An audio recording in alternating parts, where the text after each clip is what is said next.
people are very mad at this. If you don't know what I'm talking about, yesterday or the day before, Jeff Keighley obviously went on talking about the nominees for this year's Game Awards, and it was pretty alright. I mean, you have games like, Wukong being there, you got Stellar Blade being there, you got, I'm just gonna say that new Atlas game, you know which one I'm talking about. I'm having the video anyway on the screen, so you know what I'm kind of talking about here. You have, I think I've already mentioned it, Wukong. You have Astro Bots? Boy? No, definitely Astro Bot. And a few other games too. And that's pretty normal, pretty safe out. You also got Final Fantasy, 7 Rebirth, Silent Hill 2 being some of the nominees. But then we got to the controversial pick, which was Elden Ring's DLC, Shadow of the Erdtree. Now, this made a lot of people unhappy. But the reason is, it's DLC being nominated. Why? I don't know.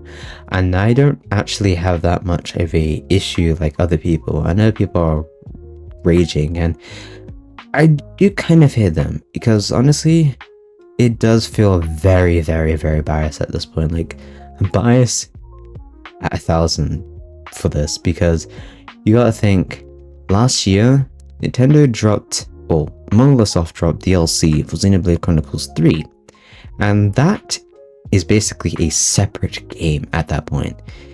And you even got, another time before, the Golden Country for Xenoblade Chronicles 2. I know for a fact you can buy that game on its own. And you're telling me that wasn't nominated? But this game where you actually need the main game is nominated. That's the part that gets to me. If it was that you could actually pay for it separately and you'd have to play the base game, fair enough. I'm not too mad about that. But what I'm a little bit puzzled by is the decision of having it there. Obviously, I understand from Jeff Keighley's point why he also added this, because you gotta think, From Software has been pretty much like a phenomenon of a sense. Like, in today's gaming, there's like a Dark Souls game left, right, and center, and From Software are the ones that kind of generated this idea of obviously making this really tough game where you have to dodge, roll, memorize, attack. Well, okay, it's not like its own thing, but I'm saying the whole roll thing is definitely, I don't know, more associated with Elden Ring. I'm not going to associate so much with like DMC, because you could always do like jumps, tricks, all that stuff, but I tend to associate the rolls with Elden Ring, or not Elden Ring, Dark Souls.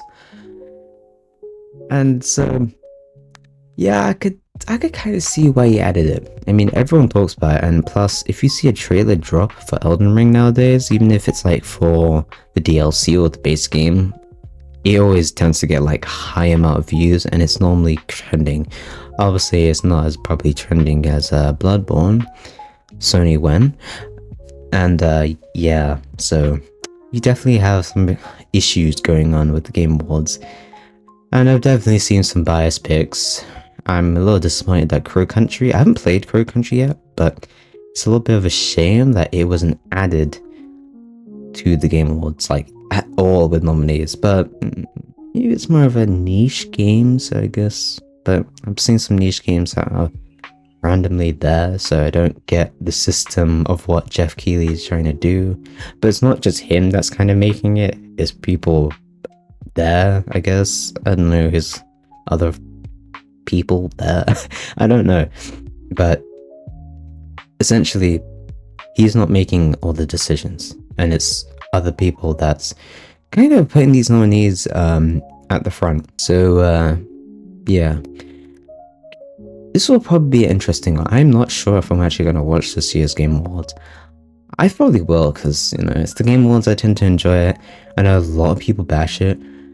And it moves on to the other topic I have, which is to lower your expectations. Some of your expectations is wild.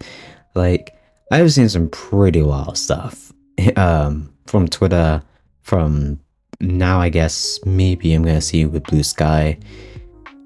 Just generally YouTube comments. And I'm like, yeah, maybe just lower the expectations. Like, trust me, you really do. Like, I am not expecting the most craziest thing each time. I know obviously this is meant to be the biggest thing and, you know, the craziest thing. I don't know, but you know, just lower your expectations. Anyway, if obviously you obviously disagree with what I'm saying, be sure to comment that down below, because I am a little bit curious what you guys think of this whole Game Awards situation.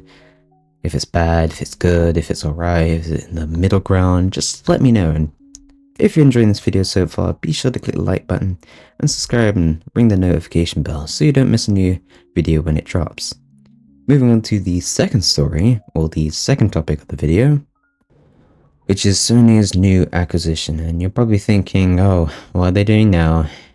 Are they buying another companies of Microsoft? No, actually it's something that does kind of make a little bit of sense, but something I'm very concerned, which is From Software might be taken, and that really does worry me, because their games are high quality. They really are, and they're probably one of the few developers outside some other ones as well that really keeps the gaming world going. And you're telling me that Sony, with their new track record, is buying them. Now, if you told me this probably like, I don't know, maybe 2020 or something like that, or maybe at the time of Elden Ring released, fair enough, I understand that, and it would kind of be a maybe a greedy thing, but I still kind of understand that, considering From Software. And also that you already had an exclusive made for you From Software, which is obviously in the form of Bloodborne. And I know the company itself isn't just obviously the one that's at the risk of being bought. There's a whole bigger company which owns From Software. I'm not going to try to say the name, I'll just on screen. But they also do like anime stuff and maybe some other media stuff, maybe music, who knows. But Sony decided I want to grab and take it for myself, so that's kind of what's going on. And I wouldn't mind, but considering this year's Concord situation does make me a little bit worried, because what comes with failures in gaming comes with layoffs, and that's been happening a lot more by the day this year. Well, I've seemed to notice it, because it's just never been in my face as much. Like, I keep up with it, but this year has been probably prolific in that sense. So I don't know where we're going with this, but you know, I still have faith in Sony. They haven't completely let me down completely, you know. Both Microsoft and Sony has kind of done that to me, but I feel like there's some hope. And who knows, maybe by the end of this, we could get a Bloodborne remaster by them. Who knows? Well, I'm gonna leave it there. If you guys enjoyed the video, as mentioned before, like the video, subscribe, ring the notification bell, and do not forget to share this with your family and friends, as well as your opinion on this matter. Do you think it's a problem, like I mentioned before? Middle ground, sort of like, it's alright, but it's still kind of, you know, a maybe situation, or maybe something else entirely. I'd be very curious to see what you guys think of this story that we've gone through with both Sony and From Software, as well as obviously the Game Awards situation, which happens to also involve From Software. Wow, what a small world we live in. As always, the goal for this channel is 100 subs by the end of the year. I am going to obviously say a big thank you to all those who watched my last video, which was obviously about Ori. I can't believe it actually hit 1k views, and that did kind of surprise me. So a big thank you to all you guys that actually went out your way and watched the video. Really, really appreciate it. And let's see if we can get this video also to some high number of some sorts. Until then, see ya.